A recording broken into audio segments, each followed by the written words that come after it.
Welcome to The Last Breakfast. Please enjoy the video. In this video, I will explain how to make stock price prediction. Start by collecting clean historical price data, pick features like volume and indicators, and decide on a forecasting horizon.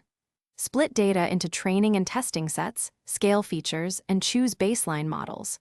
Iterate models, evaluate with metrics like RMSE and MAPE, and prevent leakage.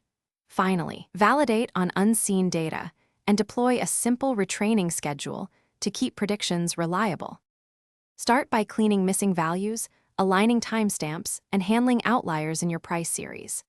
Engineer features like moving averages, RSI, returns, and volume change to capture momentum and volatility.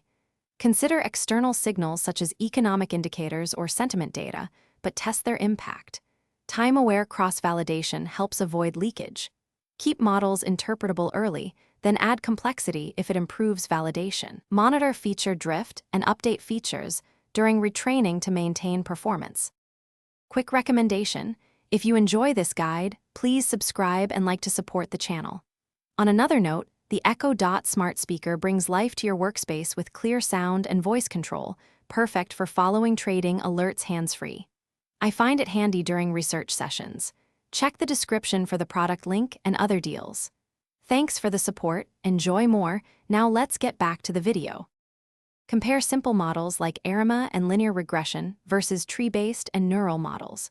Start with baselines to set expectations, then try LSTM or temporal convolution if you have enough data. Use ensemble methods to combine strengths and reduce variance. Tune hyperparameters with time-aware search and validate with walk-forward tests. Interpret results using SHAP or feature importance to avoid spurious signals. Plan for model risk and document assumptions for production deployment.